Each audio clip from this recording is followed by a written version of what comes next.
Dito mga kababayan, kung itong si Manong Ted Pailon, meron ho siyang portion na think about it sa kanyang programa. Dito sa PH Update, meron na rin ho tayong think about it. Gaya-gaya lang naman yan. No? Dami nang gumagaya sa atin, tayo hindi tayo gagaya. Di naman pwede yan. Ito mga kababayan, nakita lang ho natin ang post nitong si Senator Robin Padilla. Kaugnay dito sa mga letanya nitong si Congressman Rodante Marcoleta. Basahin ho muna natin. No, the INC does not take sides. That's a categorical answer. The INC would like to see the people like Vice President and President work together. That is the essence of good government. Palakpakan ho natin itong si Congressman Rodante Marcoleta. Pabor naman ho tayo dyan. Hindi ho tayo kontra dyan sa sinasabi niya na yan. Pero subalit datapwat, ha, ang problema ho dito, yung work together, gumagana ho yan pagka nasa normal na sitwasyon ng ating pamahalaan. Ito yan mga kababayan. Think about it. Think about it. Paano ho magwo-work together mawalang galang nga ho? Ginagalang ho natin yan. Iniidolo ho natin yan at talaga na mga sinusundan natin. At kinakampanya natin yang si Congressman Rodante Marcoleta. Don't get me wrong, ika nga Rodante Sinusuportahan kita, respeto kita at katunayan nga dyan. Teka lang.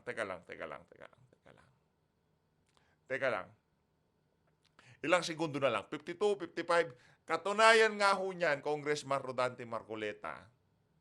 Pagkatapos ni Atty. Vic, yung larawan nyo ho ang lumalabas sa gilid ng ating screen. Ganyan ho ang pagsuporta ni PH sa inyo. Kumbaga sukdulan, ika nga. Di ba? Kaso, yung litanyang work together, ngayong mga panahon na to, napaka-special ho kasi ng ating sitwasyon dahil special ang ating presidente, no?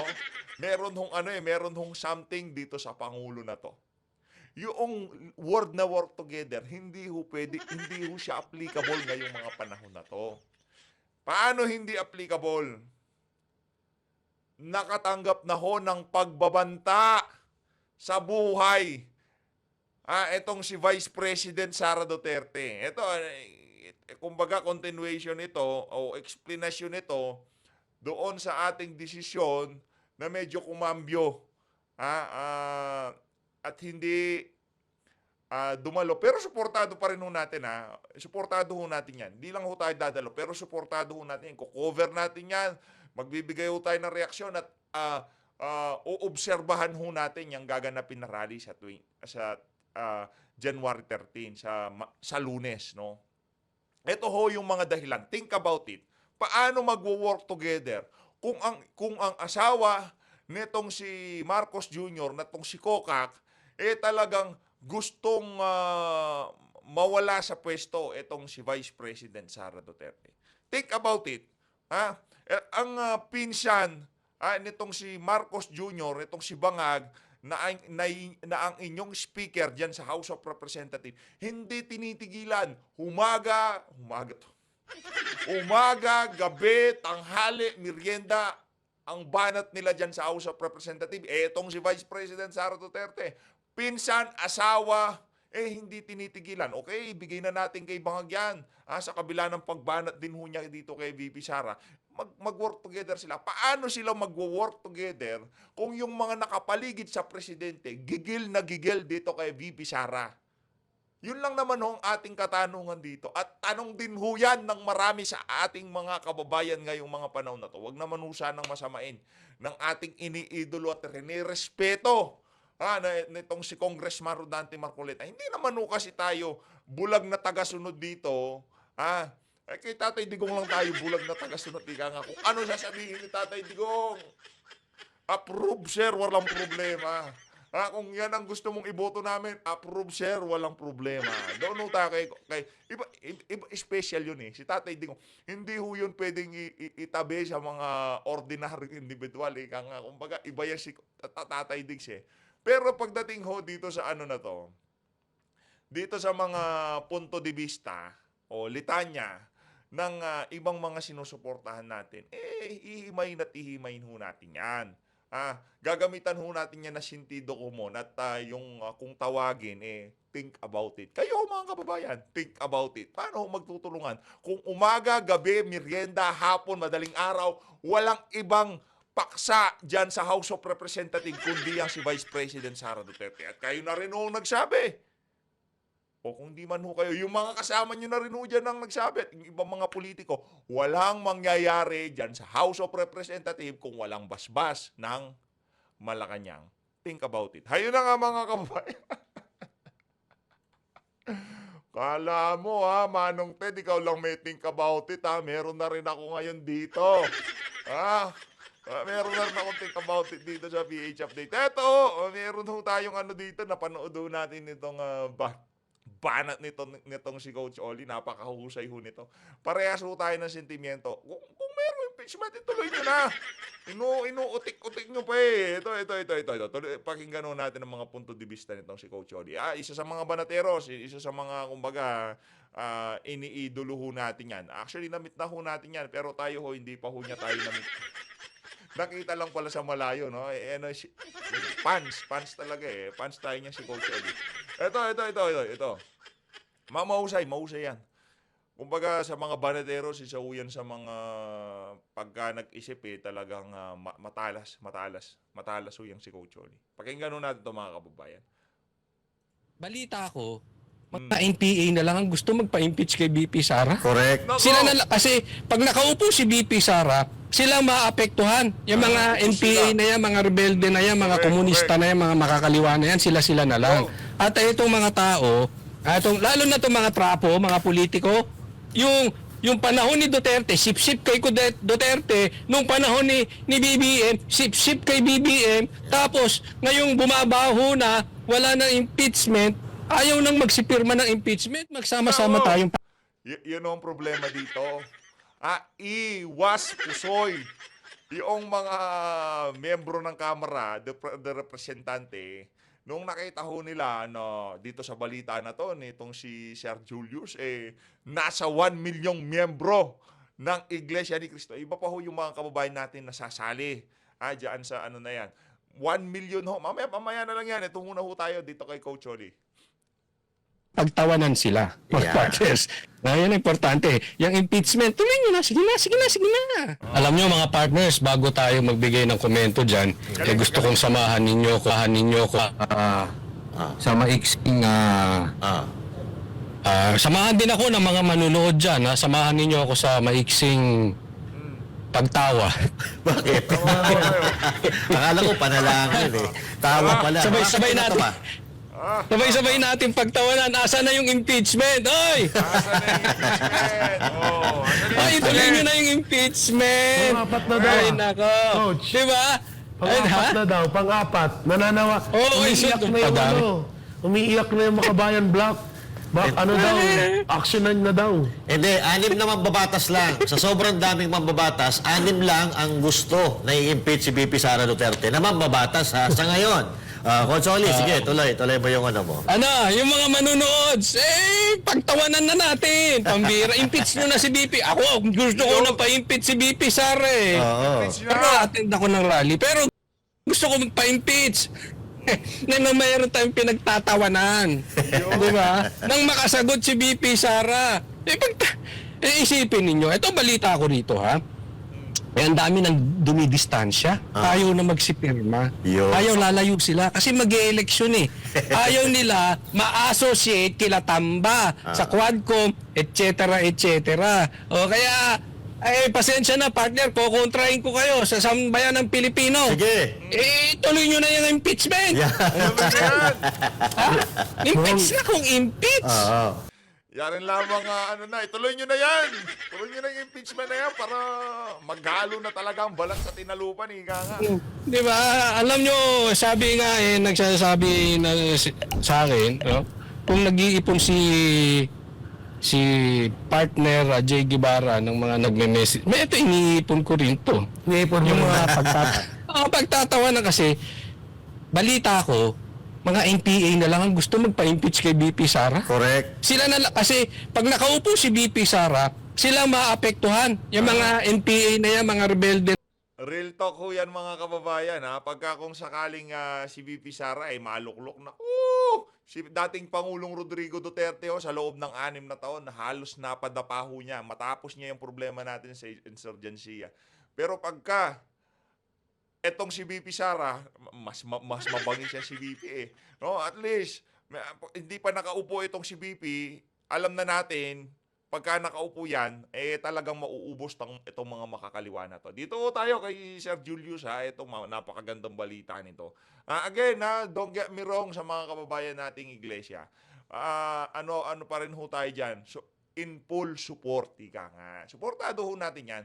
Yung mga ganyang klaseng pagkilos, kahit hindi ho iglesia ang gagalaw dyan, kahit na sinong grupo, as long na nananawagan sila ng kapayapaan. Tayo ho kaisa ng mga grupo na yan. Kapayapaan yung sincero, kagaya nitong sa mga kababayan nating INC. Diyan kasi, nag-umpisa yung pagkilos na yan doon sa mga pronouncement nitong si Marcos Jr. At later on, naging INC rally, peace rally na ho siya. INC peace rally. Sa bagay, ang magiging resulta lang naman ng tatangkang mag-impeach itong si VP Sara, kaguluhan na. Kaya kailangan rally for peace. Ito, pakinggan natin to. Madami-dami to. Isang milyon, matindi to. 1 milyong taga-Iglesia ni Cristo ang inaasahang dadagsa sa peace rally laban sa impeachment kay Vice President Sara Duterte. Asahan na raw ang matinding traffic dahil ilang kalsada ang isasara sa Maynila. Nasa frontline ng balitang yan si Gerard de la Peña. Kasado na ang peace rally ng Iglesia ni Cristo sa Quirino Grandstand sa Maynila sa Lunes. Nasa 1 milyong miyembro ng INC ang inaasahang dadalo sa rally mula sa iba't ibang bahagi ng Luzon. Kaya ngayon pa lang, pinaplano na ng LGU ng Maynila at ng MMDA kung saan papapwestuhin ang libu-libong sasakyang daragsa sa Lunes. Halos 20 designated parking areas ang itatalaga ng MMDA. Papayagan ng INC members na mag-park ng sasakyan sa isang lane ng ilang kalye sa Maynila. Pero kung may sasakyan na hahambalang sa daan, hindi raw mangingimi ang MMDA na isyuhan sila ng violation tickets o ipahatak ang mga sasakyan. Dapat isang lane lang ang sasakupin. Hindi po pwedeng sakupin yung buong karsada. Dahil kung magkaroon po ng emergency, kailangan po may dadaanan ang mga emergency vehicle. Dahil sa dami ng Okay Yung mga kababayan natin dadalo diyan sa pagtitipon na yan, napakalaking pagtitipon. Hindi ho biro yung 1 milyon Hindi ho biro kasi alam ho natin noong ginamit yan ni Bangag, nasa 500,000 lang nakataong dumalo. Halos napuno ho yung Quirino Grandstand na yan. Ngayon ho, 1 milyon ang anticipated nilang dadalo diyan sa pagkilos na yan. asahang tao, may mga isasara ring kalye. Kabilang ang Katigbak Drive, South Drive, Rojas Boulevard, TM Calao, Bonifacio Drive, P. Burgos at Maria Orosa. Magpapakalat naman ng mga tent at portalet ang MMDA para sa mga dadalo sa rally.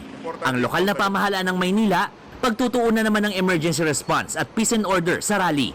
Dapat ilagay doon sa mga strategic na lugar kasi yan ang dahilan minsan kung bakit bumabaho yung mga lugar no? Yung minsan yung masyadong malayo yung portalet lalakad pa. Pero sa ibang lugar di ho pwede kahit saan pa yan bawal ho talagang mag-single sa tabi-tabi dahil mayayari kayo.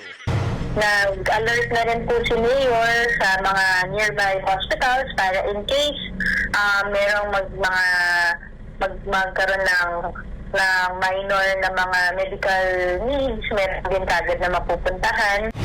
Para makameno sa traffic, sinuspindi na rin ng Malacanang ang pasok sa klase at trabaho sa mga tanggapan ng gobyerno sa Maynila at Pasay sa Lunes.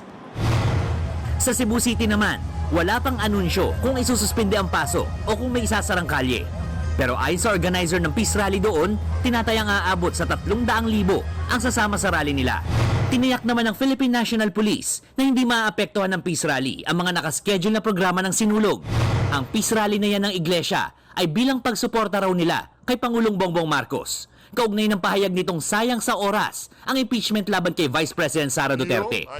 Kaya sa balwarte ng mga Duterte sa Davao City, may daan-daang libong INC members din na makikiisa sa Peace Rally. Nakatakdang isara bukas hanggang sa Lunes ang ilang kalsada sa Davao City para magbigay daan sa idaraos na programa. Nagbabalita mula sa Frontline, Gerard de la Peña, News 5. Mga kapatid, Julie Ayun na nga mga kapatid, tapos na ho yung kay Sir Julius. Ang bottom line ho dito, para doon sa mga dadalo dyan,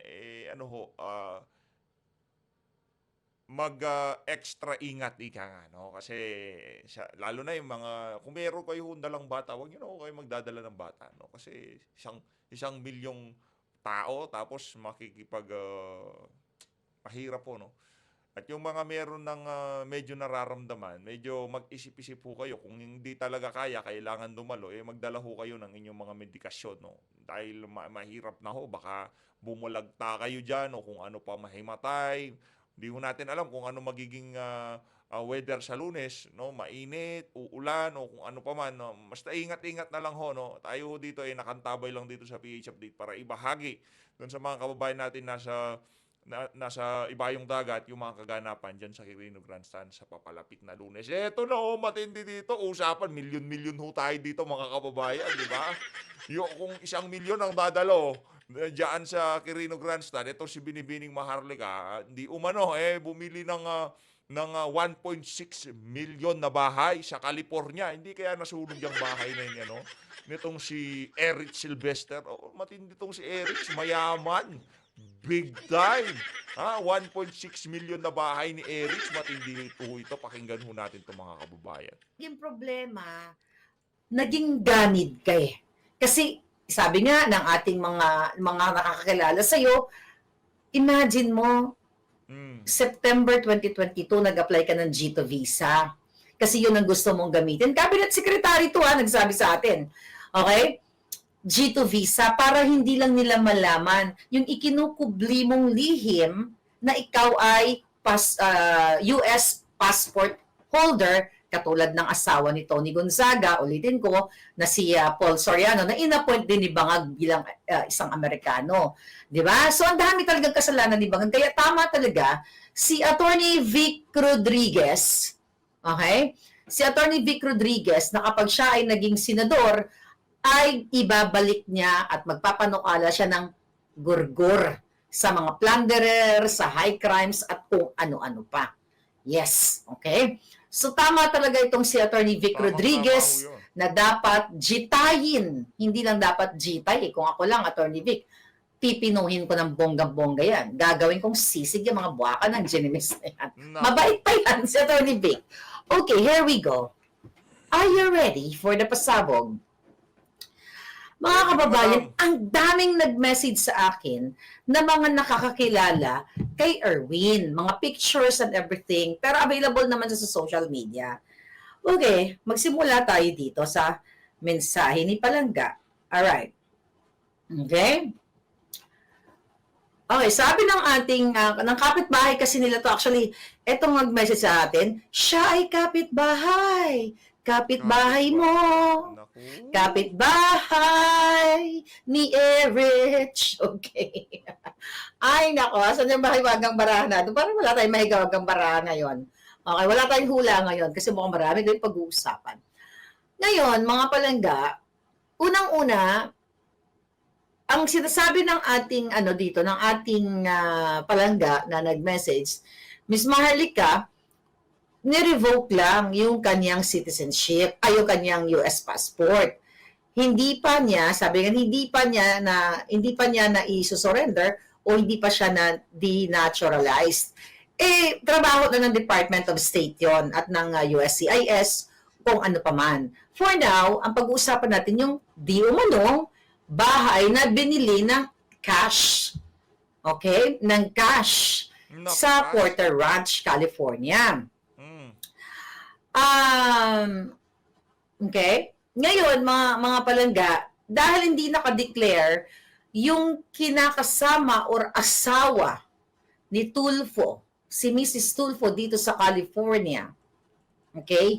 Na ayon sa ating source, na maaring itong si Erwin Tulfo ay kasal, si Eric Sylvester ay kasal pa dito sa kanyang asawa sa Amerika. Kasi ang dami talaga niyang inasawa ng bonggang-bongga. Ngayon, balikan lang natin ang mahilig tong si Eric Sylvester. Mahilig ho siya. Masyado ho siyang malindi. Mga eksenang kaganapan. Yung una kong in-expose sa inyo tungkol sa kanyang, okay, here we go, sa kanyang pag-ibig.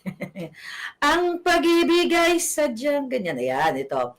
Ito ang pag-ibig kasi ni Erich. Okay? Ang pag-ibig ni Erich, sabi dito, subject official declared. Itong dokumento na ito na binabasa natin, galing po ito sa Congress, ha, na isinabmit ni Erich as profile and investigation report. Okay? Sinabmit ito yung pinag-usapan nila sa executive session.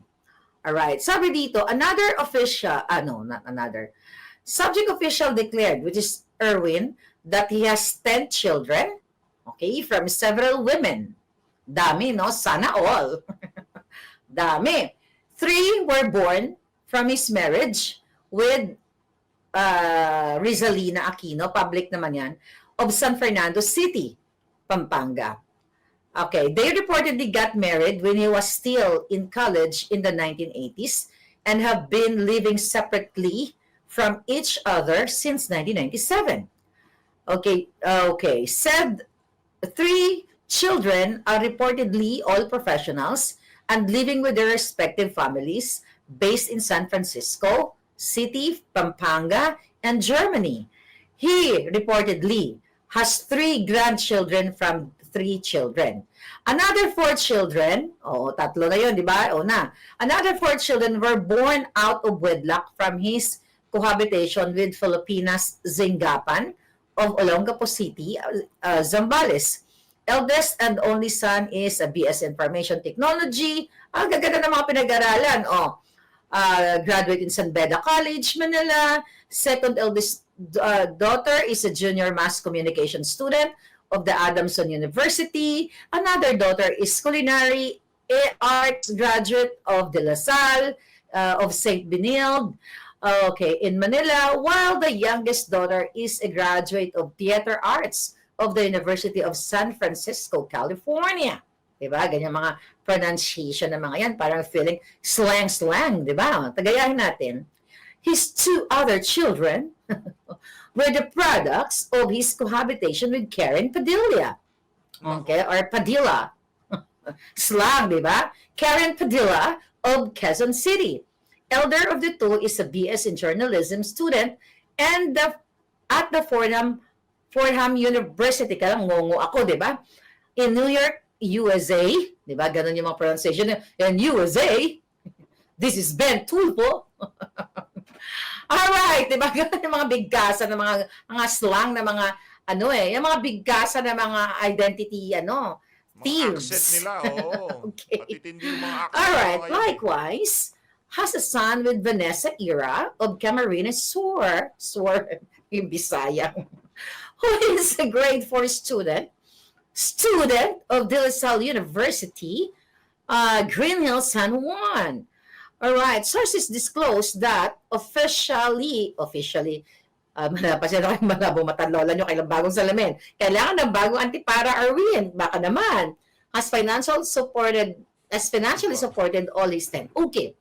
Here's the missing link. So yung naibigay sa atin information, wala dito ang pangalan ng allegedly asawa ni Erwin Tulfo na si S. Tulfo. Okay? S. Hanapin nyo lang. I-comment nyo dyan kung kakilala ninyo. So ito si Mrs. Tulfo, may mga pictures sila, for sure may magko-comment dyan, na they're really sweet until 2023. May mga pictures talaga ng kabog na kabog sa banga. Sinad sa akin, hindi ko lang siya lang maipakita kasi may mga bagets. Okay, may mga bagets dito. Pero, i-describe ko sa inyo, mga kababayan, okay, ang mga pictures, okay, wag na muna yung mga pictures kasi, may mga bagets. Pero ito na lang muna. Dito tayo sa bahay. Mga kababayan, according to our source, sa kabila ng pagsabi ni Erwin Tulfo, ni Erich, na ibenta ko na lang daw ang kayamanan ko at itulong ko. Bakit kaya hindi natin siya i-urge, i-encourage? Bakit hindi kaya ibenta yung mga properties mo dito sa Amerika? Kasi wala ka naman, ako naman, wala. Lang ako dito, simpleng mamamayan. Alright? Simpleng Saka saan titira yung antipara ni Binibining Maharlika kung nagbebenta niya yung mga ari-arian niya, di ba? Eh, ito talagang si Eric. mamayan lang ang lola ninyo dito. Wala akong $1 million, even even even $10,000 wala ako. Punyetang buhay ito. Ay, Kung merong 1,000, madam, baka naman. 1,000 lang. nako. Ito, Erwin, napag-alaman. Actually, ang daming information. May mga cases and everything. Pero I cannot discuss that right now. Pag-usapan natin yung bahay. Kasi, alam mo yun, ang dami kong ginagawa sa buhay. Kung ano-anong mga pinag-send nyo sa akin. Ano ba yan? So, napag-alaman natin, mga kababayan, according sa kapitbahay nitong ni Erwin at ng kanyang asawa daw dito sa Amerika, na nakatira sila sa Sandalwood Lane, Porter Ranch. Okay, wag na natin bigyan wag natin ibigay yung address kasi baka naman lusobin nyo, mahirap na yan, di ba? Basta nasa Sandalwood Lane, Porter Ranch. Okay? Napag-alaman sa ating investigasyon na sinend ng ating kapitbahay ninyo. Di umano ay bumili ang asawa, ang certain wife, kasi ang daming wife, hindi natin alam. Pero ito, pangalanan natin ng Mrs. Tulfo. Bumili ng bahay noong December 20, 2021. Binabasa ko po yung document. Saan I hope people will post, i-comment nyo na lang dyan later. Ngayon, 2021, at ang bahay ay cold cash. Binili. Gaano kamahal? Tumataginting na 1 million exact price 510,000. 1,510,000 US dollars. At ang value actually ngayon more than 1.6 million. Kaya estimated value right now is, to be exact, is 1.673. Ngayon ang question natin, mga hitad. Okay? Dahil natin ito mga information dito na in-email sa atin ng bonggang-bongga. Alam nyo, ganito, bigyan ko kayo ng clue para makita nyo itong mga dokumento. Kasi public document ito. I-google nyo sa people search or ito, makikita nyo to in Intellius. How do you pronounce this? Intellius? Okay. Mag-google mo to. Erich Silvesterman. Sylvester Tulfo. Makita mo na itong mga bahay-bahay na ito. Here is the thing. Wala namang problema yun eh. Actually, ang daming problema. Kasi pagsisimula natin sa fraud na pag-acquire ng citizenship and everything, pero mag-focus tayo sa bahay. Ito yung malupit. According to your kapitbahay, ito daw yung girlalo mo, basta si Mrs. Tulfo. Hindi natin alam kung sino sa kanila kasi ang dami, pero wala siya dito sa personal data sheet. There we go. Mga congressman dyan, mga buwaka ng ina, ito dapat ang iniimbestigahan ninyo. Ang trabaho ni Mrs. Tulfo dito sa Amerika, makaka-relate kayo dito, ay CNA, Certified Nursing Assistant. Yung mga Certified Nursing Assistant po, maliit lang ang sweldo niyan. Nung ako ay dumating dito, may mga nakakilala ko mga CNA, $12 lang yan eh. $12 lang ang sweldo, nababali pa yung mga likod ng bonggang-bongga. So ngayon, itong babaeng ito, na according to our source, na kinakasama, asawa, pinakasalan, we don't know kasi hindi ko hawak ang marriage contract nila. Pero ayon sa ating puting ahas na kapitbahay nila, eto sila'y kasal. Ang dami talagang kalensyan to. So ngayon, ang question ko, kaya ko sinasabi, ang certified nursing assistant ay tumatanggap lang ng $12 nung ako ay kararating ng, I don't know ngayon, baka 20, 25, depende, license lang siya caregiver, sabi ni Glenda Tasher. Walang problema sa caregiving.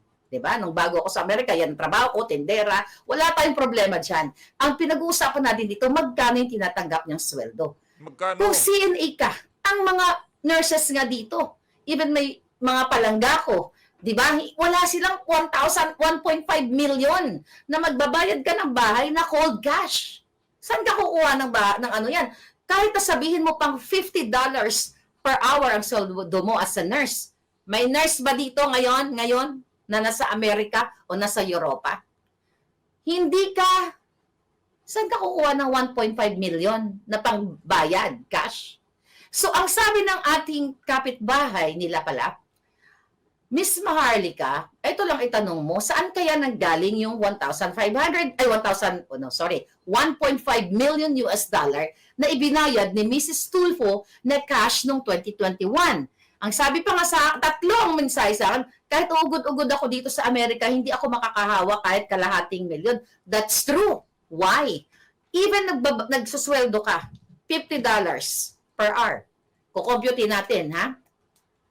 $50 per hour. Minus tax pa yan, Day. Okay? 50, tapos 12 oras na nagtatrabaho. Okay, that's 600 a day. So, kunyari, ilang oras ka? 4 days? 5 days lang kunyari. 5 na, marami na yan. Okay, sir, you're earning $3,000 US dollars a week. Oh, ano na yan? Nilakihan na natin, ha? Nilakihan na natin. Times 4 equals sumusweldo ka ng $12,000 US dollars. Kung sumusweldo ka ng $12,000 US dollars, syempre may kotse ka, may pamilya ka, may remittance ka sa Pilipinas, yung kuryente, yung tubig, mortgage, kung ano-ano pa, whatever, ganun-ganun. There's no way na makakaipon ka ng 1.5 million US dollars at bibili mo ng bahay. Ang bahay na ito ay nakapangalan kay Mrs. Tulfo. At dito sa litratong ito, na available ito online, hanapin nyo na lang. The reason why hindi natin pinapakita kasi nire-report tayo ng mga buwakan ng inang yan. Okay? So, ayun, tsaka may bagets kasi. Okay? Ito picture, magkasama sila nitong ni Mrs. Tulfo noong 2014. Okay? 2014. Dapat binlearn na lang nitong si Binibining Maharlika yung pagmumukha nitong mga kasama nitong si Erich. Etong si Erich lang yung papakita. No? Ayan. Noong 2023, June 24, magkaakbay, magkayakap, hanapin nyo yung Facebook nakita dito yung, ewan ko sa ano-ano nila to, si Celia Aquino, Celia Aquino, nasa Facebook ni Celia Aquino, naka-public naman ito, nandito yung mga pictures na ito, tapos talagang sweet, sweet love, honey boom boom.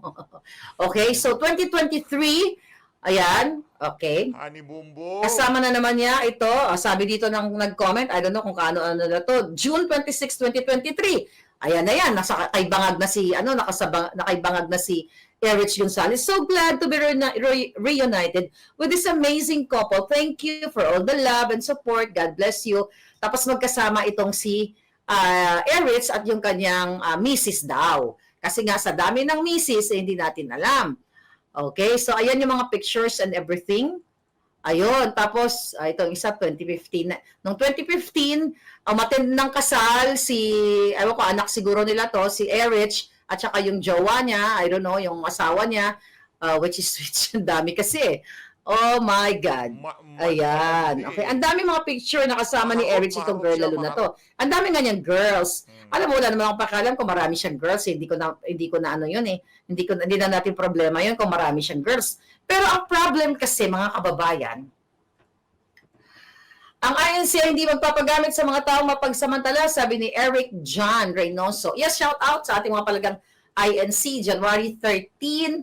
Ay nako, meron tayong mukhang gustong i-hijack ni Lisa Tanasyan. I'll talk about that later. Pero focus tayo dito kay Erich. Okay, Erich, alam mo nga ako sa'yo, mag-concede ka na. Huwag mo nang lokohin ng Pilipino.